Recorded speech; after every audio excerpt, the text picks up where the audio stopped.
Bem, boa noite. Eu vou passar uma revisão para vocês simples aqui. Eu não vou voltar em todas as teorias e explicar de forma ali simples e, aliás, aprofundada. Você já tem todas as anotações. Eu vou estar resolvendo alguns exercícios. Acho que isso fica um pouco mais dinâmico. Os exercícios, vocês têm essas listas. Eu entreguei para elas e para aqueles que não têm, eu acho que eu enviei novamente antes da gente quando encerrou as aulas, eu enviei novamente todas as listas para que vocês tivessem acesso a elas. Os exercícios que eu vou resolver e ao mesmo tempo vou explicando o conteúdo, lembrando que é simples e direto, afinal é uma só revisão. Vai ser transformações químicas e físicas, estados de agregação, aquelas mudanças lá de estados físicos, sólido, líquido, gasoso, diagrama de fase, a gente vai ver como funciona, e as análises gráficas aí, sobre o ponto ali de fusão para ebulição, liquefação e por aí vai. Olha a nossa primeira questão. Os fenômenos abaixo que envolvem reações químicas, ele só quer saber das reações químicas. Mas vamos lá, vamos voltar lá. O que é uma reação química? Eu sempre peço para vocês fazerem o seguinte questionamento, que vai ajudar vocês a resolver a maioria das questões. Pensem, se vocês conseguirem, vocês têm uma determinada substância, se vocês conseguirem fazer com que ela ocorra alguma mudança ali, vamos lá, vamos reformular esse conceito. Se por acaso a sua substância passa por alguma transformação e você consegue voltar ao que era antes, você vai estar diante de uma transformação física.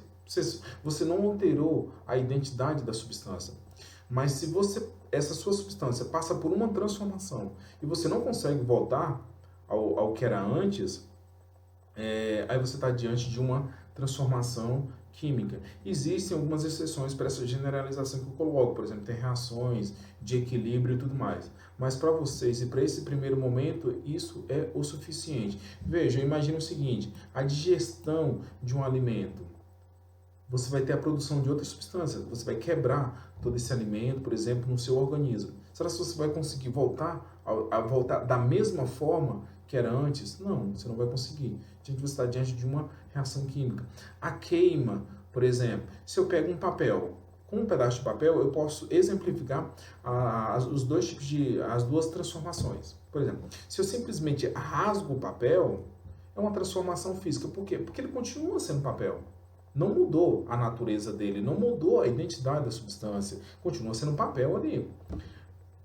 Mas e se por acaso eu queimar? Não, quando eu queimo, eu tenho a produção de dióxido de carbono, dependendo da queima, no caso do papel ele vai ter produção de cinzas, é uma queima incompleta. Opa, mas eu consigo voltar ao que era antes? Não, não consegue voltar ao que era antes. Produziu-se outras substâncias, entendeu? Você alterou completamente a natureza da substância, ou seja, prestem bem atenção nisso. Quando você fala em alterou a natureza da substância, pronto, você está diante de uma reação química. Diante disso, vamos tentar responder essas questões. Como eu já havia falado para vocês, digestão de alimentos é o quê? É química ou física? Química. Estou botando aqui na frente. Enferrujamento de uma calha, por exemplo. Você tem uma reação química ali. Com o passar do tempo, o ferro exposto ali vai ocorrer uma reação de oxidação, reação química. Químico. Explosão de dinamite, você tem um desprendimento de energia muito grande, você tem, além do explosivo lá, você tem a trinitroglicerina, o TNT, você tem a pólvora, você vai ter uma série de reações ali. Reações química. Só se perguntar, será que eu consigo voltar ao que era antes? Se a minha dinamite explodiu, eu consigo retornar? Não. Fusão do gelo. Vejam, fusão do gelo. Eu vou estar passando do estado sólido para o estado líquido. O gelo, você pegou um cubo de gelo, colocou do lado de fora da geladeira ali, com o passar do tempo ele vai estar derretendo. Mas se você quiser voltar ele para o estado sólido de novo, voltar a ter o cubo de gelo, você consegue fazer isso? Consegue. E derreter? Consegue. Vai e volta, vai e volta. Então você está diante de uma transformação aqui física. Queda da neve, queda da neve. Você tem um estado, por exemplo, de vapor, ocorre uma precipitação muito rápida, a temperatura baixa rapidamente lá, você tem nada mais é do que a água em estado sólido caindo ali. Isso é o quê? É uma transformação física. Combustão do álcool. Quando eu falo em combustão, estou falando num processo de queima. Quando eu falo de queima, vocês podem generalizar. Pensa no papel, por exemplo. Está queimando. Vai conseguir voltar ao que era antes? Não. Química. Sublimação da naftalina. A sublimação é a passagem do estado sólido direto para o estado de vapor. Consigo voltar, professor? Consegue sim. Em alguns livros colocam como sublimação, mas tem alguns outros livros colocam como ressublimação, que é a passagem do estado gasoso direto para o estado sólido. Eu já vi essas duas nomenclaturas. Mas no geral você consegue ir e consegue voltar. Então isso aqui é o quê? Físico, por exemplo. Esse aqui eu só fiz uma pequena adaptação da lista que vocês têm, só para a gente classificar aqui. Aqui, ó, questão 2. Das alternativas abaixo, aquela que não representa um fenômeno químico, qual é? Ó, aquela que não representa um fenômeno químico. Ele está querendo o quê? Um fenômeno físico aqui. E aí, então vamos achar um fenômeno físico. Queima, a gente já ouviu falar, é o quê? Químico. Dissolução de um comprimido efervescente. Você vai colocar comprimido lá de sorrisal, por exemplo, na água. E aí, às vezes você vê borbulhando ali, você tem a produção de um gás. Você está produzindo algo diferente ali. Reação química. Evaporação da água dos oceanos. Opa, falou, em evaporação é o quê? Você lembrando que é evaporação que ela subdivide-se ali em calefação, em sublimação, que são apenas passagens, transições do estado líquido para o estado gasoso. Dependendo da forma como ela vai ocorrer essa passagem aí, a gente vai ter esses nomes aí, calefação, por exemplo, ebulição, por aí vai. Mas evaporação, em geral o quê? Estado líquido para o estado gasoso. Fui para o gasoso. Posso voltar? Pode. Ué, se você pode voltar e ficar transitando, que transformação é essa? Física. Provavelmente a gente já achou a resposta. Destruição da camada de ozônio. Eu estou destruindo uma substância ali. Eu estou quebrando as moléculas de ozônio lá. Estou formando outra substância, químico. Digestão dos alimentos. A gente já tinha falado sobre ela aqui. O primeiro exemplo que eu falei é o quê? Químico também. Então, a nossa alternativa aqui, correta aqui, C. Eu não trouxe outros exemplos porque você já tem, a maioria aí. Os exemplos mais relevantes eu já tinha colocado na lista para vocês aí, que tem vários aí. Então eu só estou revisando aqui para a gente ir relembrando esses conceitos. Caso vocês tenham esquecido alguma coisa aí, tá aqui. Estados de agregação. Quando eu falo em estados de agregação, é o estado sólido, estado líquido e estado gasoso. Isso ali vai com base só na forma, o quão próximo as moléculas estão próximas de si. Se eu tenho as moléculas muito próximas, uma das outras ali, grudadinhas, juntinhas ali, eu estou no estado sólido. Já se essas moléculas estão um pouco mais distantes umas das outras, eu já mudo de estado, vou para o estado líquido. E quando, isso tudo tem a ver com ligações químicas, com as interações ali, mas isso é um conteúdo que vocês vão vendo aí paulatinamente. No estado gasoso, as minhas moléculas já estão distantes umas das outras. E eu consigo mudar entre esses estados. Aqui está o nome da transição de cada um deles. Quando eu passo do sólido para o líquido, está aqui, fusão. Aí eu estou, professor, eu vou fornecer mais calor, tá? Você passou do sólido para o líquido. Se eu fornecer mais calor ainda, eu vou para o estado de vapor. Lembrando que esse vaporização aqui é o nome de todo o processo. Porque dependendo da forma como você está fornecendo esse calor, por exemplo, no caso aqui para a água aqui, você pode ter a calefação, que é repentinamente, por exemplo assim, você imagina uma chapa muito quente, botou umas gotinhas de água lá, meio que instantaneamente ela passa do estado líquido para o gasoso. Opa, mas é sempre líquido para o gasoso. Já o processo de ebulição é um fornecimento de calor ali constante. Você vai fornecendo calor, determinado tempo ela vai passar do estado líquido para o gasoso e por aí vai. Eu posso voltar também. Quando eu volto do líquido, do vapor para o líquido, liquefação ou condensação. Posso voltar mais ainda? Posso do líquido para o sólido, que é o processo de solidificação. E aqui está o processo da questão passada, ó, da sublimação, que é o estado sólido, direto para o gasoso e vice-versa. Lembrando que alguns livros trazem como ressublimação, mas são poucos. Tá aí os conceitos para vocês, já relembramos daí. Vamos ver essa questão aqui, ó. A elevação da temperatura em um sistema produz, geralmente, alterações que podem ser interpretadas como sendo devidas a processos físicos ou químicos. Medicamentos, em especial, na forma de soluções, devem ser mantidos em recipientes fechados e protegidos do calor para que se evite. Aí tá aqui, ele deu algumas afirmações aqui pra gente aqui, ó. 1. A evaporação de um ou mais de seus componentes. Ele quer que a gente vai classificar aqui, ó. Vamos logo ler a pergunta aqui, ó. Cada um desses processos, 1, 2 e 3, corresponde a um tipo de transformação. Classifique ela. E aí, será se é física ou química? Embora eu tenha explicado aqui as mudanças de estado físico, isso aqui ainda pede ainda sobre transformações químicas e físicas. Deve ser as próximas questões que vai pedir sobre os estados aqui de agregação. Esse aqui só quer saber se é física ou química. Aqui, ó. A evaporação de um ou mais de seus componentes. Evaporação. Falei em evaporação, tá vendo aqui que é mudança de estado físico? Evaporação. Eu fui do líquido para o gasoso. Posso voltar? Pode, tá o nome aqui. E o nome do processo da volta é qual? Condensação. Então isso aqui é o que? É físico. Vamos para o segundo.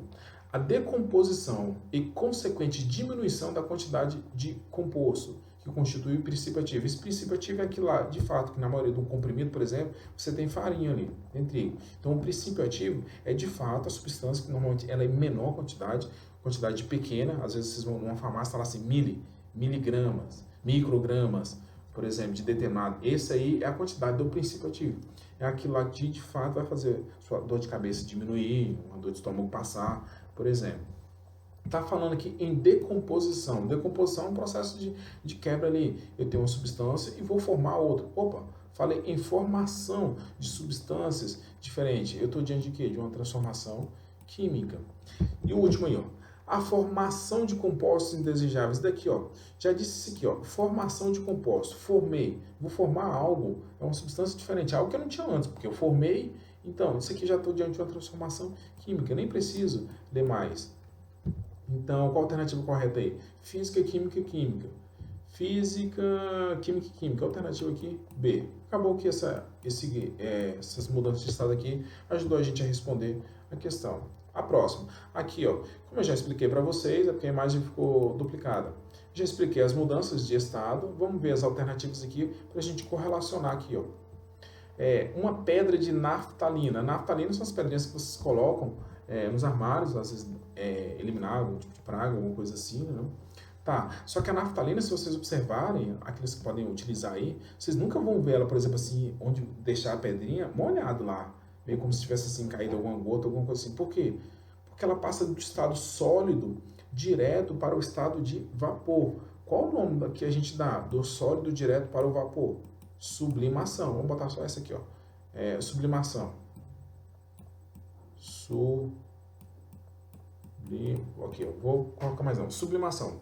Uma vasilha de água deixada no freezer. Eu peguei a minha água, aqui ó, eu peguei minha água, coloquei numa vasilha e deixei no freezer. Qual o nome do processo? Solidificação. Solidificação. Uma vasilha de água deixada no fogo. Só que agora eu fiz o contrário. Eu peguei a água, aqui ele não disse o estado que estava, mas vamos supor que estava no estado líquido, por exemplo, um cubo de gelo é água, só que a água no estado sólido. Então eu deixei essa água numa vasilha no fogo. Com o passar do tempo, à medida que a temperatura vai aumentando ali, as moléculas de água vão absorvendo isso, elas vão passar de um estado. Vão passar do estado líquido para o estado de vapor. Só que aqui ele não deixou claro, mas a gente subentende que está no estado líquido e foi para o vapor. Qual é o nome desse processo aqui? Evaporação.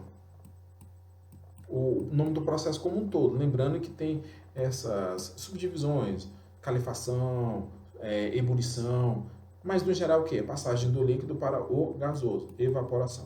Bom, vou botar um P, evaporação. Tá, esse último aqui.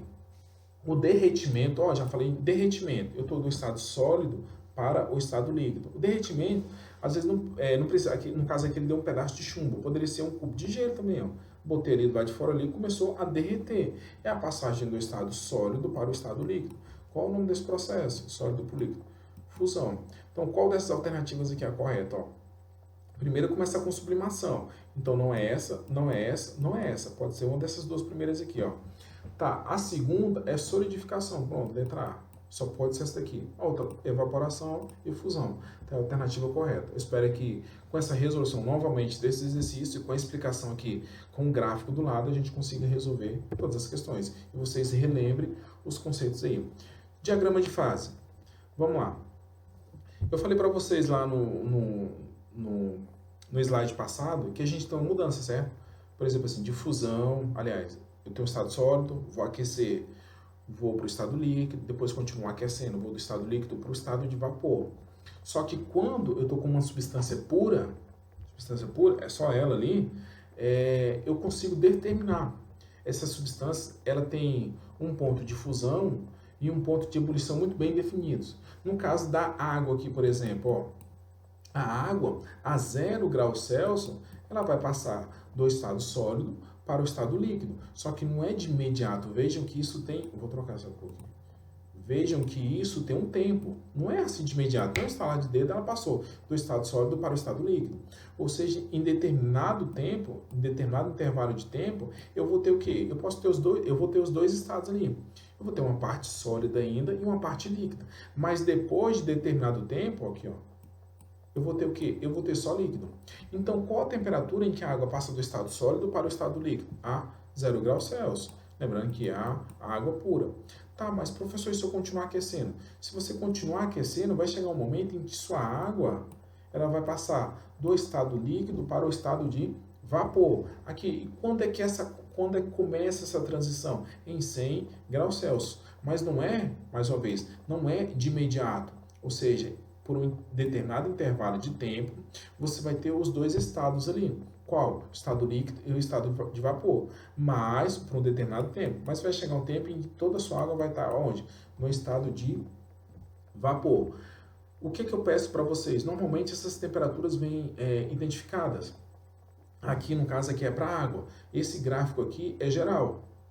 Pode ser aplicado para qualquer substância, desde que ela seja o quê? Desde que ela seja pura. Aí você vai ter identificado muito bem aqui no seu gráfico o seu ponto de fusão e depois você vai ter o quê? O seu ponto de ebulição para uma substância pura. Existem os casos que eu até pedi lá para vocês responderem no fórum, das misturas. Quando eu tenho uma mistura, eu não consigo determinar os pontos de fusão e os pontos de ebulição. As exceções estão nas misturas eutéticas, nas misturas azeotrópicas, que eu pedi para vocês definirem lá, por isso eu nem vou comentar aqui. No caso aqui é para água. Na água está aqui 100 graus Celsius, ebulição, e 0 graus Celsius para fusão. E nas outras temperaturas, pessoal, aí depende da substância que você tem. Aí você vai ter uma temperatura de ebulição e uma temperatura de fusão. Por isso que eu não coloquei os valores aqui. Por quê? Porque eu não sei qual é a substância. Lembrando que tem que ser a substância pura. Então, normalmente é a interpretação do gráfico. Se pedir, por exemplo, assim, eu quero saber, vou dar uma apagada aqui, ó. Borrar. Peraí. Aqui, ó, vou perguntar nesse gráfico aqui. Supõe que seja uma substância qualquer lá. Eu vou botar, por exemplo, aqui, ó, 80 aqui e 800 aqui. Aí, se por exemplo, na questão está perguntando para vocês, vou botar aqui, por exemplo, 20. Aqui. Aí se perguntarem para vocês na questão, por exemplo, qual o intervalo em que essa substância aqui, hipotética aqui, está no seu estado sólido. Qual o intervalo aqui? O estado sólido aqui está indicado. E qual é a temperatura? Entre 20 e 80. Se perguntar para vocês, em qual intervalo que eu posso encontrar essa substância hipotética aqui no estado líquido? Vai estar aqui, ó, estado líquido aqui. Vai ser quanto aqui, ó? Esse aqui. Então, vai ser entre o quê? Entre 80 e 800. Mas em qual temperatura consegue se afirmar com certeza que essa substância vai estar totalmente no estado de vapor? Vai estar aqui, completamente, ao quê? Acima de 800. Lembrando que no estágio inicial ali da transformação, eu vou ter os dois estados ali. Então, para diagrama de fase, é isso. Próximo, classificação das misturas. A gente tem as misturas homogêneas e as misturas heterogêneas. Lembrando que nas heterogêneas ali, eu disse para vocês o quê? São fases. Essas fases são cores. Quando você, por exemplo, tá os exemplos aqui. Se eu misturar água e sal, dependendo da quantidade que eu misturar, eu vou misturar água e sal ou água e açúcar, por exemplo, ali, você coloca num copo, você vai olhar assim, você não consegue identificar. Será se você consegue ver assim, não, aqui tem água e aqui tem sal. Você consegue fazer essa identificação? Se você conseguir fazer a identificação, você colocou sal demais. Tem um pouquinho de sal aqui. Então, se você consegue distinguir e consegue falar, isso aqui é só água, isso aqui é só sal. Então você está diante de uma mistura heterogênea. Quando você não consegue distinguir, está diante de uma homogênea, também chamada de solução. Aqui, ó. Isso aqui, uma mistura homogênea, porque você não consegue distinguir, e aqui você tem uma heterogênea, água e óleo, por exemplo. Aqui você consegue distinguir o que é a água e o que é o óleo. Lembrando que dependendo da quantidade de fases que você tem, você pode classificar. No caso aqui do água e óleo aqui, uma fase da água e uma fase do óleo, bifásica. Aqui, por exemplo, uma substância hipotética. Tá vendo duas cores aqui, né? São duas coisas diferentes ali. Às vezes você nem sabe qual é a substância. Opa, mas eu tô vendo aqui, ó. Tem uma cor rosa, tem uma verde, tem um azul e por aí vai. São cores diferentes, são fases diferentes. Essa aqui, 3 fases. Não sabe qual é a substância, mas tá. São cores diferentes. 3 fases. 4 fases aqui, ó. 1, 2, 3, 4. Esse é o suficiente. Identifique, imagine num caso concreto. Por exemplo, vai que eu dou um exercício para vocês do tipo assim, ó. Supõe-se que um químico misture água, misture óleo e misture, por exemplo, assim, açúcar. Mas considere, por exemplo, que açúcar dissolveu na água. E aí, quantas fases vocês vão ter? Aí ele colocou um pouco de areia também. Imagine num caso concreto, você já tem essa capacidade de dizer, isso aqui não vai misturar. Mais ou menos assim. Classificação das soluções. Vejam o que eu falei para vocês sobre as misturas lá, homogêneas e heterogêneas. E a gente tem uma classificação para soluções. Tem até outras, mas para vocês isso aqui é o suficiente. Esses conteúdos, às vezes, melhor destrinchado lá no segundo ano. Eu passei para vocês porque a gente estuda separação de misturas, tá? Vamos lá, classificação das soluções. É o seguinte, imagine, por exemplo, cada substância, vamos supor que esse aqui seja o cloreto de sódio, NaCl. Cada substância tem um limite em que ela pode ser dissolvida em determinadas substâncias. Normalmente a gente compara com a água. Ela tem um limite. Não é, por exemplo, assim, imagina a seguinte situação, vocês estão colocando sal na água, supõe que esse sal aqui. Vocês, à medida que vocês vão colocando lá, ele vai dissolvendo, ele vai misturando. Mas chega um momento em que você não consegue mais dissolver. Então, por quê? Porque o sódio ele tem um coeficiente de solubilidade. O que é isso? É a capacidade desse cloreto de sódio de se dissolver em determinada substância. Para o cloreto de sódio, em alguns livros está lá em 36, 35,7, mas vamos generalizar aqui, ó, 36.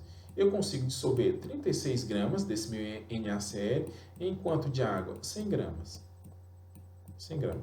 Essa é a minha capacidade.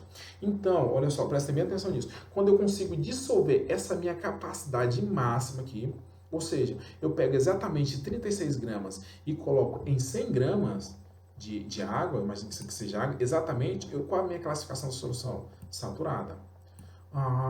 Mas e professor, e se eu colocar menos? Se eu colocar... Opa, eu não coloquei 36, eu coloquei, por exemplo, 20. Quando você coloca a menos que o exigido pelo coeficiente de solubilidade, você tem uma solução insaturada. Mas e se eu não colocar 20, por exemplo, eu colocar 50? Opa, você colocou a mais. Quando você coloca uma quantidade a mais, você tem uma solução supersaturada. Essas aqui são as classificações mais simples, a gente tem outras. Saturada com corpo de fundo, essa supersaturada. Se a gente aquecer, a gente consegue dissolver uma certa quantidade a mais ali, mas o sistema fica instável. Mas é isso, o que eu vou cobrar de vocês, está aqui nesse slide aqui, são as 3 classificações. Se eu colocar menos, se eu coloco exatamente a quantidade exigida e se eu coloco uma quantidade a mais. Deixa eu ver se mais alguma coisa. Não. Então, é isso.